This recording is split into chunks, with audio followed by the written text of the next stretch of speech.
Hi there, Marina Newington here. I help entrepreneurial women turbo boost their productivity so they can get more stuff done in less time.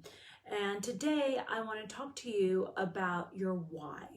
Now, a couple of days ago, I was interviewed by Unleashed Today for a book that they're doing.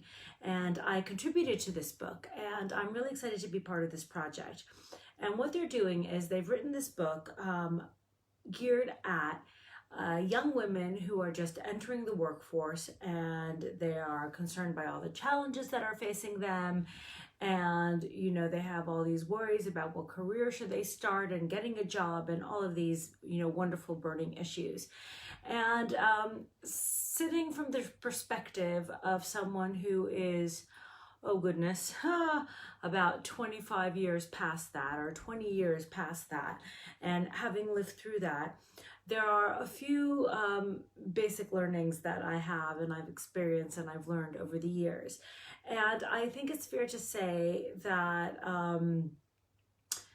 probably the most important thing that I learned is that it is critical and crucial to understand and discover your why and figure out what you are really super passionate about, and then align your business, your life, and your choices to that why in order to live a life that is happy, satisfied, and fulfilled. Okay, now what do I mean about finding your why? Let me tell you a little bit about my story, and hopefully this will illustrate it for you. So, where do I begin with this? Okay, so I grew up in New York, and I was raised to believe that a career is everything. So backtracking a little bit, I was born in Russia, then we moved to Israel, then I grew up in New York.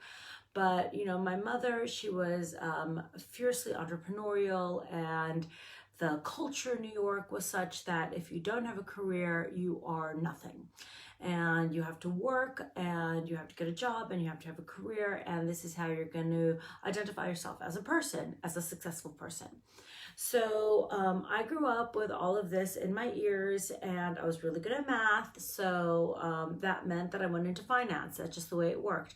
So after university, I got a job in finance, and I worked there for 3 years. It was very corporate, and I can't say that it was one of my favorite things to do, but it was a job, and it was my first job, and it was fine. And the big important thing about that was that that it led me to the next step, which was business school. And I went to Columbia Business School, and when I went there, I discovered my first aha, which was marketing. I was really missing that creative element in finance. There was no creativity in what I did, and I really missed that. And I thought that was one of the main reasons that I didn't really enjoy what I was doing. So I changed my career, and I went into marketing, and I loved it.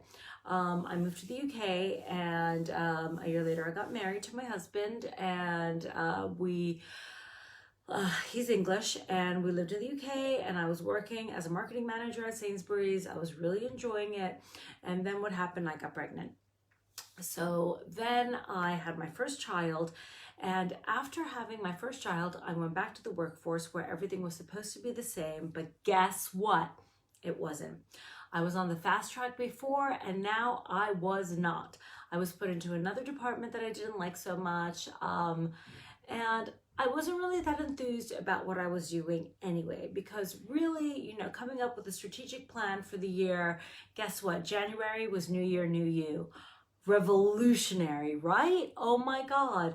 And I mean, it was fine, and I did well. And like I said, I was a manager, I was managing a team of people, but I wasn't really passionate about it. I wasn't excited about it. And then when I was pregnant with my second child, I had to make the decision of whether I wanted to stay working or I wanted to become a full-time mom. Because honestly, I wasn't doing either job very well. I was doing half of one and 6 dozen of the other. And if you know me, you know that I give at least 200% to everything that I do. So,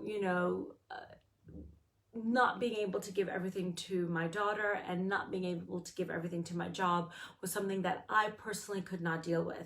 And I know a lot of people deal with this in different ways, but I was in a position where I could become a full-time mom. And this is where my upbringing was really difficult, because I had been told that if I don't have a career, then I am not valid.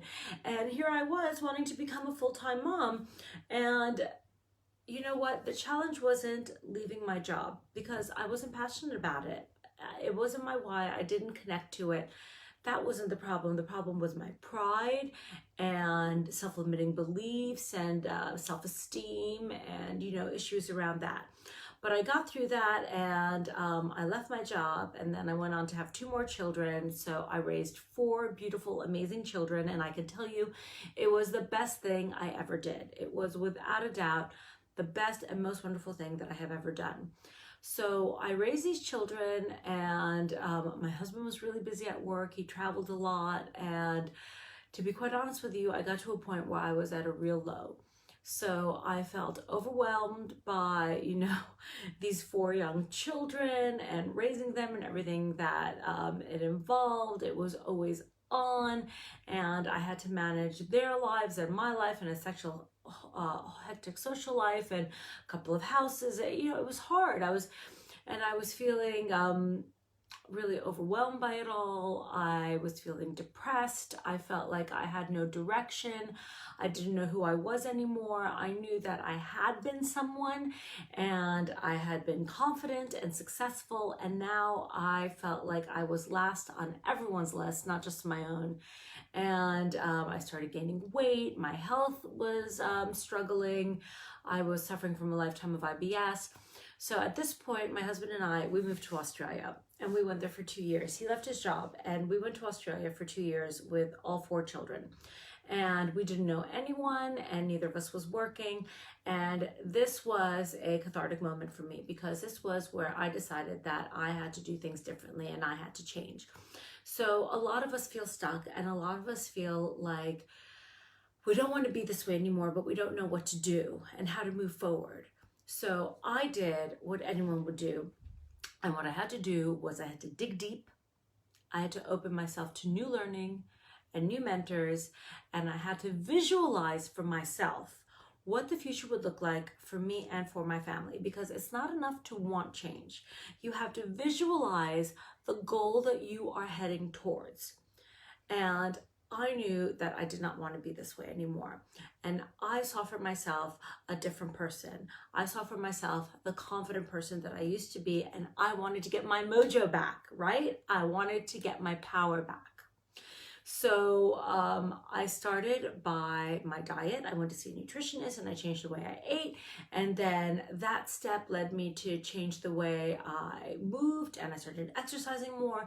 And then, step by step, my life started changing, and I went on a journey of mind, body, and spirit that took me to a totally different place where I felt better than I ever felt before. I looked better than I ever felt before. A lifetime of IBS had disappeared.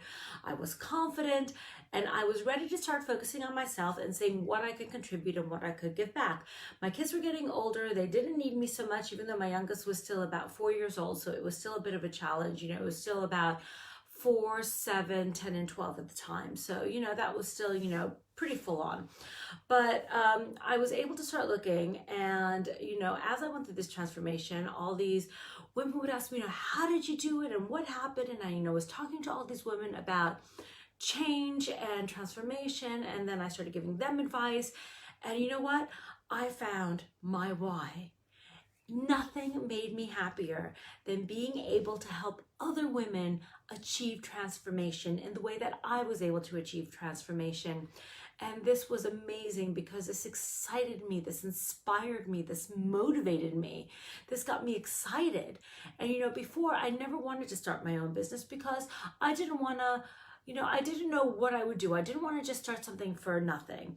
I didn't want to go work for anyone else, because I had been my own boss for a really long time. I've been running this family, and I was in charge, and I couldn't, work for somebody else anymore. But, I never found the thing that I wanted to do.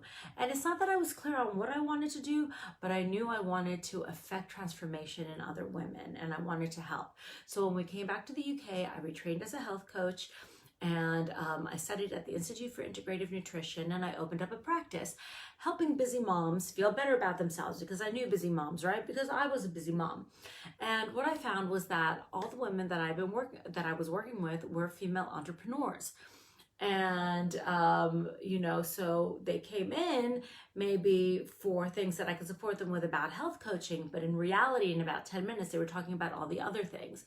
And after working with them for a while, the idea of PowerSystem started percolating in my head. So eventually I created PowerSystem. And that what's led me to where I am today, which is teaching women to feel better about themselves, teaching them how to make themselves a priority in their lives, how to organize their schedules, how to build a support network, how to get the energy to do all of these things, and having set these foundations, how to find the roadmap for your future and figure out what your why is and why you want to be doing what you're doing and what your legacy is and what are the action steps that are going to get you there. So this is what I'm trying to tell you. I didn't come to this from the beginning. I didn't start at this. I had a successful career in corporate. I was in finance and I was in marketing, but I was not passionate about what I was doing. It was not aligned with my why, and I was not happy. But when I figured out my why, when I was able to tap into what it was that made me passionate and got me excited, that is when I began the journey to a satisfied, happy, and fulfilled life. And I can tell you, I have to pull myself away from the desk. I want to work on this business. I want to work and help you. I want to support you. I want to teach you. I want to motivate you, and I want to inspire you, because I see women come into me, my one-to-one clients, and I see where they start and I see where they end, and they are different women. And when I remember I had one client at the end of our time together, I said, "So how do you feel now?" And she looked at me with, a quaver in her voice, and she said, "I feel empowered." Oh my God, it was amazing. What could be better than that? What could be better? And right now, my focus is specifically on productivity, because I feel like that is how I'm going to help you guys the most, right? So the PowerSystem is amazing, but productivity is the second pillar of PowerSystem. It's the O, and it's about so much more than just getting organized and ruling your schedule. It's about time management. It's about goal setting. It's about task tracking. It's about accountability, and above all, it's about mindset. And mindset is so important, right? Why is mindset? Mindset is when you have all this stuff to do and you don't want to do it. How do you get stuff done? That's mindset. Systems are important, my friend, but it's not enough. It's not enough. All right, you have to have the right mindset. And I am currently working on an amazing program. I'm doing a digital course, creating this digital course to help you with all of this. And I'm going to be launching it in October, and I am so excited to be doing it. And I would like to invite you to come on this journey with me. So if you'd like to come on this journey with me, just reply and say yes. I will add your email to my email list, and I'm going to be sharing about this. I'm going to be sharing about the journey of creating this course and making this course. I'll be getting your input, and I am trying to make the best possible course for you so that you can get stuff done in even less time.